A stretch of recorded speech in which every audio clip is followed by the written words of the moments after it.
Hi friends, welcome back. EVM को क्यों कोस रही है कांग्रेस? हो गई शुरू। वाह, EVM hacking explain, Narendra Modi. तो वही है ना कि 3 जगह हार गए तो ईवीएम का रोना शुरू हो गया होगा। जब तक मुझे लग रहा था, डायरेक्टली नहीं कहा था मगर ऐसा कुछ कहा था। तो उन्हें बोलो तेलंगाना में भी तो ईवीएम का ही पंगा हुआ है, उसमें भी तो तुम जो जीते हो वहां पे भी वही हुआ है जो बाकी जगहों पे हुआ है। तो भाई अनपढ़ गवार लोग हैं कि उनको हार के बाद हार स्वीकार करना नहीं आता, फिर वो इस तरह से अपनी बातें करके अपना दिखाते ये हैं। टिपिकल है। अगर कोई वॉच कर रहा हो मिस्टर ट्रम्प के जमाने में क्या हुआ था, मिस्टर ट्रम्प ने भी यही कहा था कि वोटिंग मशीन्स में खराबी थी। जब जीतो तो कुछ खराबी नहीं होती, जब हारो तो तुमको याद आता है भैया। हाँ, वो तो और बाद में हुआ क्या, जिन्होंने वोटिंग मशीन्स बनाई थी यहाँ पे उन्होंने लॉ सूट कर लिया और वो लोग जीत गए। अरे अच्छा, ये मुझे नहीं पता। वो लोग जीत गए और बिलियंस ऑफ डॉलर शायद उसको मिले हैं। वाह, तो ये इंडिया में भी यही होना चाहिए। जब ये लोग बोले ना ईवीएम को हैक कर लिया फलाने, इनके ऊपर करो और फिर लो पैसे, ताकि अगली बारी को बोलने की हिम्मत ना पड़े। ये यूएसए में ये अच्छी बात है कि आप लॉ सूट करते हो और आपको उसके बाद क्विक एक्शन भी हो जाता है। वोटिंग मशीन वाले जीत गए। हाँ, अब एग्जैक्टली ये नहीं पता कितने बिलियन बने, मेरे को लग रहा था मिले, वो बात हो रही इतने बिलियन मिलेगा, मगर इतना कि जीत गए वो। गुड, उससे उनका नाम क्लियर हो गया। वही तो कि आप देश के सिस्टम को ही, जो इलेक्शन का है उसी के ऊपर आप कर रहे हो। देखो ये तो रोज हर बार ही करते हैं, पता नहीं जब से हम हमें होश संभाला हम तो यही सुनते रहते हैं इनकी। चलो वीडियो शुरू करते हैं। दोस्तों, जो नालायक बच्चा होता है ना, जब वो एग्जाम में फेल हो जाता है तो अपने बाप की मार से बचने के लिए वो हर बार नया झूठ बोलता है। कभी वो कहता है पापा पापा मत मारो, इस बार एग्जाम में आउट ऑफ सिलेबस क्वेश्चन आ गए। एग्जाम से पहले मुझे कुत्ता खांसी हो गई थी। पापा आपको तो पता है, पेपर से 2 दिन पहले हम मौसी की लड़की के देवर के कजिन की बेटी की गोद भराई की रस्म में गए थे, इसलिए मुझे पढ़ने का टाइम नहीं मिला। मगर बाप भी औलाद के इन बहानों में आता नहीं है, फंसता नहीं है। वो बिना शुभ मुहूर्त निकाले उसे फेल देता है।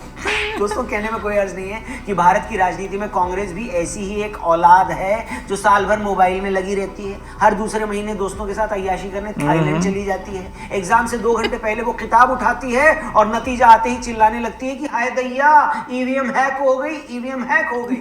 इस बार भी 3 हिंदी राज्यों, ये भी लग रहा है जैसे सुबह उठ के बना रहे हैं, जैसे बालों का हाल है पीछे से। चालू कर चुके। देखो, ईवीएम को मैं 2003 से मुझे भरोसा नहीं है। ईवीएम मशीनों को लेकर के शक है, शक तो है, अब मुझे ये चर्चा में है। हंसो मत यार, वैसे ये लोग ठीक ही कह रहे हैं, क्योंकि जब मुझे पता लगा कि तेलंगाना में कांग्रेस जीत गई है तो लगा कि किसी ने मैं भी तो वही कह रहा हूं। जोक्स अपार्ट, ईवीएम हैक हो सकती है या नहीं हो सकती, इस थ्योरी में कितना दम है, क्योंकि हर बार चुनावी नतीजों के बाद ये ईवीएम की डफली बजाई जाती है। इससे पहले कि मैं इस पर आऊं, मैं कांग्रेस और उसके ईवीएम हैक वाले चंपुओं से कुछ जरूरी सवाल पूछना चाहता हूँ। पहला सवाल, आज बीजेपी मध्य प्रदेश, राजस्थान और छत्तीसगढ़ में जीत गई है तो आप कह रहे हो कि ईवीएम हैक हो गई, मगर कुछ महीने पहले जब हिमाचल और कर्नाटक में आप जीते थे तब नहीं, वहां बैलेट पेपर से वोट डाले गए थे। बोलो अच्छा, ऐसा क्यों है कि बीजेपी की तरफ से ईवीएम हैक करने वाली कंपनी सिर्फ नॉर्थ इंडिया के राज्यों का ठेका लेती है, मगर यही कंपनी कर्नाटक और तेलंगाना का टेंडर उठाने से मना करती है? हैकिंग नहीं करते वो लोग। बताओ, एक तरफ तुम दावा करते हो कि हम 3 राज्यों में हार गए, तो क्या हुआ? इन विधानसभा चुनाव में हमें 4 करोड़ 90 लाख वोट मिले हैं। तुम छाती ठोक कर दुनिया को बता रहे हो कि हमें ओवरऑल बीजेपी से 10 लाख वोट ज्यादा पड़े। अच्छा। दूसरी तरफ तुम इस बात पर अपना सिर दीवार में मार रहे हो कि बीजेपी ने ईवीएम हैक कर लिया। अरे कहना क्या चाहते हो? मतलब अगर 10 लाख वोट ज्यादा पड़े हैं तो फिर हैकिंग का सवाल आया कहां से? Exactly. क्या इतने ज्यादा वोट पड़ गए इसलिए आपको डाउट तो नहीं हो रहा है? सोचना चाहिए, विचार करना चाहिए कि जापान जैसा देश जो साइंस और टेक्नोलॉजी में सबसे आगे है, आखिरकार वो देश क्यों नहीं इस्तेमाल कर रहा है ईवीएम को? क्या अखिलेश बाबू, क्या बात है? कह रहे हैं कि जापान वाले इतने एडवांस हैं, अगर वो ईवीएम यूज नहीं कर रहे तो हम क्यों यूज कर रहे हैं? अब कोई सेंस तो नहीं है इस बात की, लेकिन जापान वाले क्यों यूज नहीं कर रहे, उनके पास क्या चैलेंजेस है, ये जापान वाले जाने। जापान वाले तो, अखिलेश भैया, जापान वाले तो रेप के मामले में ये कहते हुए भी डिफेंड नहीं करते ना कि लड़कों से गलती हो जाती है। नहीं, यही नहीं, अभी और सुनिए। वो तो किसी यादव मुस्लिम फैक्टर पर चुनाव भी तो नहीं लड़ते। वो तो अपनी जनता से ये भी तो वादा नहीं करते कि एक बार हमें जिता दो तो शाम वाली दवाई शुरू कर देंगे। वो तो ये भी क्लेम नहीं करते हैं कि एग्जाम में नकल करना बच्चों का हक है। इसीलिए अखिलेश भैया, इसीलिए जापान वाले क्या करते हैं और क्या कह रहे हैं उनकी बात छोड़ दीजिए। आप ये बताइए कि ईवीएम से ऑब्जेक्शन क्या है? वैसे भी जहाँ जापान की बात है, हम हिंदुस्तानियों को जापानी तेल के अलावा उनकी किसी बात से लेना देना नहीं है। जापान की तेल कौन सा है? बात तो सही है। जापान को कोई तेल होता है? मैं देख रहा हूँ कि ईवीएम मशीन में या सवाल करते हैं शॉर्ट कैसे किया? देशों में ईवीएम यूज नहीं होती, वहाँ बैलेट पेपर से चुनाव होता है, तो इंडिया में क्यों नहीं होता? तो तो ऐसे लोगों को ये बता दें कि भैया दुनिया के जिन भी देशों में इलेक्शन होते हैं, चुनाव होते हैं, उनमें किसी की भी आबादी इंडिया के आसपास भी नहीं है। चीन में डेमोक्रेसी नहीं है। कुछ देशों को छोड़कर बाकी देशों को ईवीएम और बैलेट से कोई फर्क नहीं पड़ता। हिंदुस्तान जैसा देश जिसमें लोकसभा इलेक्शन में ही करोड़ों के आसपास वोटर्स हैं, अगर वो बैलेट से वोट करवाने क्यों यूएसए में भी बैलेट थोड़ी कोई है, कंप्यूटर से ही करते हैं। टच स्क्रीन है। हाँ, टच स्क्रीन है। बैलेट पेपर्स की काउंटिंग के लिए कितनी मैन पावर लगेगी, और ये हाथ में कुछ नहीं डालते लगा रहे हैं। हाँ, पर वहाँ पे तो इसलिए होता है कोई शक नहीं है ना कि फिर से आ जाएंगे। तो किस तरह से बूथ कैप्चरिंग होती थी। अभी बंगाल के पंचायत चुनाव की बात करें, किस तरह से बूथ लूटे गए, क्या उसकी तस्वीरें हम भूल गए। ऐसे में अगर आपके पास ईवीएम जैसा फुल प्रूफ सिस्टम है तो फिर आप बैलेट, इसीलिए तो वो रो रहे हैं कि फुल प्रूफ है, वो चीटिंग नहीं कर पा रहे, एनवायरमेंट फ्रेंडली भी नहीं है और जिसकी सेफ्टी भी कम है। बताइए, अरे रोना उसका है कि चीटिंग नहीं कर पा रहे जैसे पहले करते इतने थे। सालों से ईवीएम को चरित्रहीन बता रहे हैं और ये दावा कर रहे हैं कि ईवीएम तो सोनम गुप्ता से भी ज्यादा बेवफा है। वो लोग क्यों नहीं इलेक्शन कमीशन में जाकर एक मशीन सोनम गुप्ता कौन है?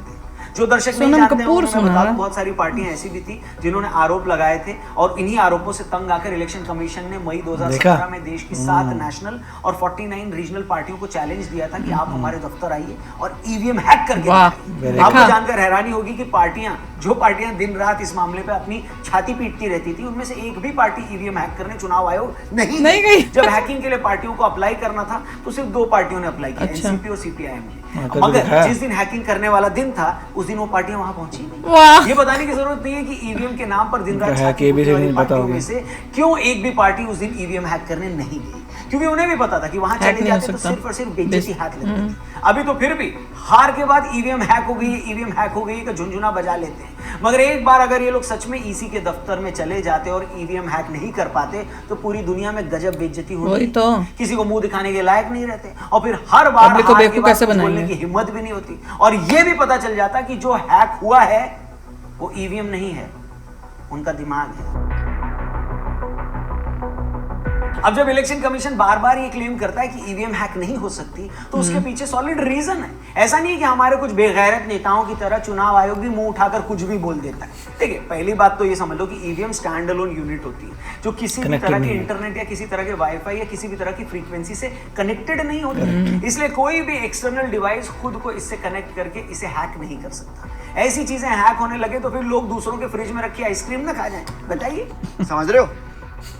अब ईवीएम वर्क कैसे करती है वो भी आप समझ लो, इतनी बार समझे एक बार और समझ लो। जब आप वोट देने जाते हो तो वहां बेसिकली 3 मशीनें होती है। एक होती है कंट्रोल यूनिट, जिसमें बटन दबाकर आप वोट डालते हो, और तीसरी होती है वीवीपैट मशीन। अच्छा। जैसे ही आप वोट डालते हो वीवीपैट से एक पर्ची निकल कर आती है जिसमें उस पार्टी का सिंबल आपको दिखता है जिसे आपने वोट डाला था। अब होता है ये है कि जब आप वोट डालने जाते हैं तो पहले चुनाव कर्मचारी कंट्रोल यूनिट से एक बटन दबाता है जिसके बाद आपकी अपनी बैलेट मशीन में ग्रीन लाइट आपको दिखती है। जैसे आप वोट डाल देते हैं वीवीपैट में पर्ची आ जाती है। हर वोट के बाद कंट्रोल यूनिट से बटन इसलिए दबाया जाता है ताकि कोई भी 2 बार वोट ना कर सके। इसलिए हर कोई ग्रीन लाइट आने के बाद ही वोट कर पाता है। वीवीपैट में जब आपके वोट की पर्ची आती है वो भी 7 सेकंड तक आपको विजिबल रहती है ताकि आप संतुष्ट हो सके कि उसी पार्टी को वोट गया है जिसको आप चाहते थे, गलती ना कर दो, वोट डाला है। अब पहले वीवीपैट का ऑप्शन नहीं था तो बहुत सारी पार्टियों ने इसको भी इशू बनाया था। अच्छा। अब जो वीवीपैट की मशीन लग गई, हमारे टाइम में ये नहीं होता था कि आपको दिखता था, शायद मुझे याद नहीं आ रहा, मगर पेपर प्रिंट होता है मगर वो रख लेते हमारे हाथ मुझे नहीं आ जो वीवीपैट स्लिप गिरती है डब्बे में, हमारे हाथ में दे दे। अब आते हैं अगले पॉइंट पर, क्या वोटिंग होने के बाद मशीन हैक हो सकती है क्या?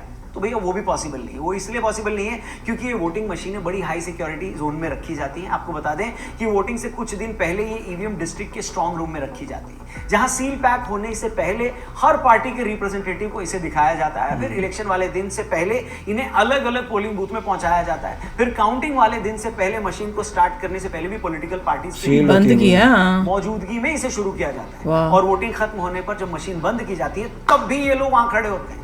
फिर इन्हीं के रहते इन मशीनों को दोबारा सील पैक किया जाता है। आपको बता दें हर मशीन में एक सेपरेट चिप लगी होती है, उसका एक अलग सीरियल नंबर होता है। अब इस मशीन को अगर किसी को हैक करना है या उसमें गड़बड़ी करनी तो ये मशीन फिजिकली उसके पास होनी चाहिए। और जब कोई ये क्लेम करता है कि बीजेपी ने 3 राज्यों में बीजेपी उसने ईवीएम हैक की थी तो बेसिकली वो ये क्लेम कर रहा है कि बीजेपी ने चुनाव जीतने के लिए सारे राज्यों के सारे बूथों की ईवीएम मशीन अपने कब्जे में ली और रातों रात गड़बड़ करके सारे वोट खुद डाल दिए। वो भी तब जब ये सारी मशीनें स्ट्रांग रूम में थी और उन्हें हर पार्टी के नुमाइंदे की निगरानी में सील पैक करके सुबह उनके हैकर्स गए थे, सबसे पहले उन्होंने वोट करके खराब की थी। फिर कहने में मुझे कोई हर्ज नहीं है कि गड़बड़ी ईवीएम में नहीं है, ऐसा बोलने वाले के दिमाग में होता है। फिर क्यों लगता है? अच्छा, अब जब ये लगभग हार गए तो क्या क्लियर है करेंगे? कि ईवीएम न तो हैक हो सकती है न ही उसे हैक किया जा सकता है, आम आदमी तो पार्टी सवाल सबसे ये पहले है कि झाड़ू कुछ मारता है। पार्टियां क्यों बार बार मशीन में भी। ईवीएम हैक होने का रोना रोती हैं? इसकी वजह भी बड़ी सिंपल है। देखिए क्या है ना कि इलेक्शन में अगर आप कभी हारते हैं, कभी जीतते हैं, तो हार को पचाना, हजम करना, फेस करना बड़ा आसान होता है। मगर जब आप लगातार सिर्फ हार ही रहे हो, कांग्रेस के केस में जो पार्टी 50 सालों तक देश की सत्ता पर हाँ, बनी लगभग हुई हर थी। स्टेट पर उसका राज था, आज अगर वो सिर्फ 2-3 स्टेट में सिमट कर रह गई है, केंद्र में वो 10 सालों तक पावर से दूर है, अभी भी दूर दूर तक ये नहीं लग रहा है कि वो फिर से सेंटर में सरकार बना पाएगी या नहीं, तो ऐसी सिचुएशन में उसके लीडर बावले हो गए। वो ये पचा ही नहीं पा रहे हैं कि हम लोग आज इररिलेवेंट हो गए। वो एक्सेप्ट नहीं करना चाहते कि जिन राहुल गांधी को अपना फ्यूचर पीएम बताते हैं, उन राहुल गांधी को पब्लिक जरा भी सीरियसली नहीं लेती।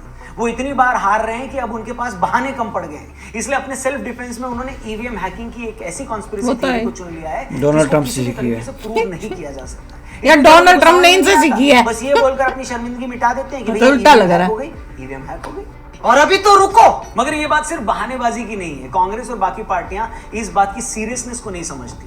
जब आप ये कहते हो ना कि बीजेपी ने ईवीएम को हैक कर लिया है, वो भी बिना किसी बेस के, तो एक तरह से ऐसा बोलकर आप देश को बांटते हो, जनता को आप उकसा रहे हो।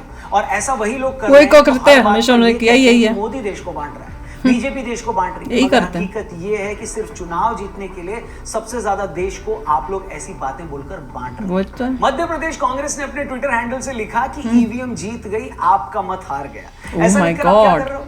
आप जनता को भड़का रहे हो कि भैया सड़कों पर उतरो। करो इनके इस ऊपर देश में केस। डेमोक्रेसी खत्म केस कर दी होना गई। चाहिए। करना जब चाहिए इलेक्शन भैया, हम हारने बता के रही हूँ बाद मैं, भी कर कहते हो दो। कि नॉर्थ इंडियन वोटर्स तो गौमूत्र पीते हैं, साउथ इंडियन ज्यादा सेक्युलर है, तो आप क्या कर रहे हैं? ऐसा बोलकर आप देश को नॉर्थ साउथ में बांट इसको- रहे हैं। इनको भी करो, जब आप ये कहते केस हैं कि करो। आप जातिगत नॉर्थ की सर्वे इंसल्ट कर रहे हैं और करवाएंगे, क्या उसके कर रहे बहाने हैं? जातियों के नाम पर लोगों को भिड़ाएंगे, तो आप क्या कर रहे हैं? देश को बांट ही तो रहे हैं। जब आप सनातन को डेंगू मलेरिया बताते हैं, तो आप क्या करते हैं? हेलो, देश को बांट ही तो रहे हैं। जब आप हिंदुओं में ही बाकी जातियों को सवर्णों से भिड़ाते हैं, तो आप क्या करते हैं? आप सिर्फ देश को बांटते वही हैं। तो। और देश को इतना बांटने के बाद आप ये कहते हैं कि मोदी देश को बांट रहा है। और वो हम कहाँ, मोहब्बत वो तो की बेचारे दुकान कोशिश खोल करें कि देते हैं, सर जुड़ तो दिल जाए करता है देश। कि मोहब्बत की उसी दुकान के शटर पर अपना सर दे मारूं। कैसे? दारू पिया हुआ इसने। आखिर में बस यही कहूंगा दोस्तों कि घूमने के लिए दुनिया बड़ी अच्छी जगह है, मगर झांकने के लिए अपना ही गिरेबान बेस्ट ऑप्शन है।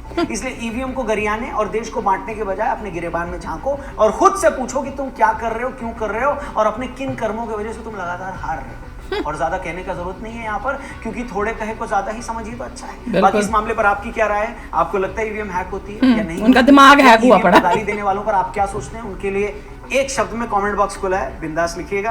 प्लीज इस गधे। वीडियो को और भी लोगों तक पहुंचाइएगा, क्योंकि ये वीडियो और भी लोगों तक पहुंचना बहुत जरूरी है। आपका शेयर करना हमारे लिए बहुत इंपॉर्टेंट है। चैनल सब्सक्राइब करके जाइएगा। फिर भैया मैंने तो एक वर्ड में बता दिया है, ऐसे लोगों को क्या बोलते हैं, आप लोग भी कमेंट किसी चीज सेक्शन को में तो ब्लेम लिखना। करना ही था हारने के बाद। हाँ, वो जिसको तो करना ब्लेम है। करते हैं वो सिस्टम ही खराब है, यही बोलते हैं बस और क्या करेंगे?